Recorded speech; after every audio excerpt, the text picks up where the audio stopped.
अर्जुन सिंह जी, आप टीएमसी में रह चुके हैं।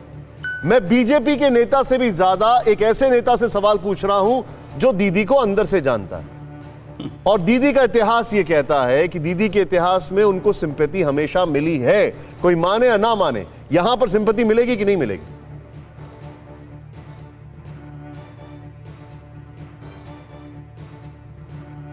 देखिए, आपको पता होगा कि जिस दिन ये घटना घटी थी, मैं चूंकि उनके साथ रहा हूं और मैं उनके एक सिक्योरिटी से मैंने फ़ोन करके पूछा कि भाई बताओ तो ये घटना क्या हुई। तो उसने कहा कि दीदी का नाटक जो पहले चलता है वो आज भी चल रहा है। तो मैंने, आप देखे होंगे कि आई एम फर्स्ट मैन, मैंने बयान दिया था कि दीदी एक नाटक कर गई है वो, लेकिन उनका जो नाटक है इस बार फेल हो गया। फेल इसलिए हो गया कि कहीं ना कहीं से एक वीडियो निकला और वहाँ आपके ही चैनल ने फर्स्ट उसको ये लॉन्च किया कि वहाँ के लोगों ने कहा कि एक लोहे के खंभे से चोट लगी है और उनके सिक्योरिटी के लोग ही मुझे बताए कि उनको खंभा, वो भीड़ थी, खंभा से उनका गेट टकरा गया, वो गेट पर खड़ी थी और इसलिए वो उनको चोट लगा।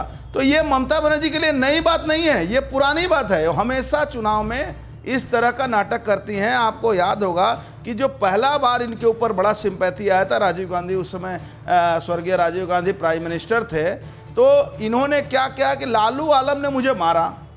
बढ़िया बात है, लालू आलम ने मारा, लालू आलम पर केस हुआ और इनके रिजीम में लालू आलम बिना किसी कसूर के कोर्ट से बरी हो गए। बड़ी बात कर रहे हैं, ममता बनर्जी जी का 16 अगस्त 1990 की बात कर रहे हैं आप, लेकिन उस दरमियान समझ चुकी है, उस दरमियान दीदी का स्कल भी फ्रैक्चर हो गया था, अगर मैं गलत नहीं हूं तो।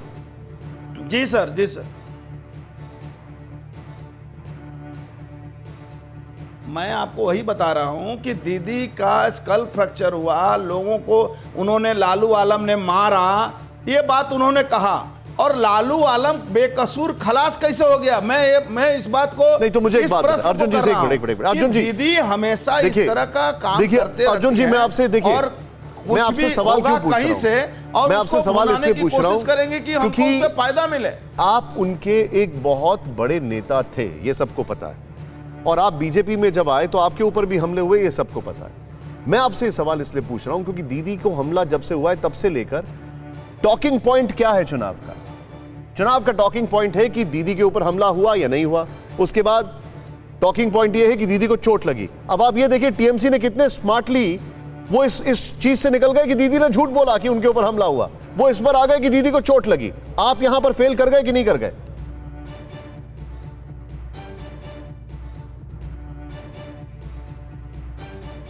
नहीं, हम कोई फेल नहीं किए। हम पहली बार, हम पहले से ही हमने कहा कि दीदी ये एक परिस्थिति तैयार करने के लिए ये भूमिका बना रही हैं। हमने 10 दिन पहले ट्वीट किया था कि ममता बनर्जी इस तरह का एक नाटक करने के लिए, जिस दिन कोड ऑफ कंडक्ट लागू हुआ था, 4 आईपीएस को उन्होंने अपने सिक्योरिटी में लाया था और उस दिन ये प्लान बनी थी कि कोई ऐसा हल्ला गुल्ला करके सिंपैथी हासिल करने का काम करेंगे, क्योंकि पीके ने उनको समझाया था और वो जाकर वहां देखी कि हमारा हालत खराब है तो उन्होंने नाटक एक कर दिया। सबसे बड़ी बात है, हमने कल इलेक्शन कमीशन को कहा है कि सार्वजनिक किया जाए कि उनको क्या ट्रीटमेंट हुआ है।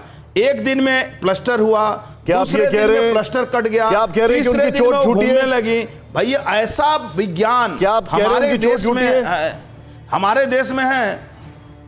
मैं ये नहीं कह रहा हूं कि झूठी है, लेकिन मैं ये नहीं कह रहा हूं कि चोट झूठी है। मैं ये कह रहा हूं कि दीदी सिर्फ सिंपैथी लेने के लिए उस चीज को, जो कि 124 किलोमीटर दूर आके इलाज करा रही है, पार्टी के बड़े वहां भी डॉक्टर था, क्योंकि वहां का डॉक्टर सर्टिफिकेट देता कि नहीं देता कि इनको क्या चोट लगी है। आप ही नहीं, आपके पार्टी के कई सेंट्रल लीडर्स भी ये नहीं कह रहे हैं कि दीदी झूठ बोल रही है। अब आप देख रहे हैं उसका इंपैक्ट। मैं यही बात करना चाह रहा हूं, कोई ये नहीं बोल रहा दीदी झूठ बोल रही है क्योंकि उसका काउंटर हो सकता है, लेकिन सब बोल रहे हैं कि देखिए ये सिंपैथी है।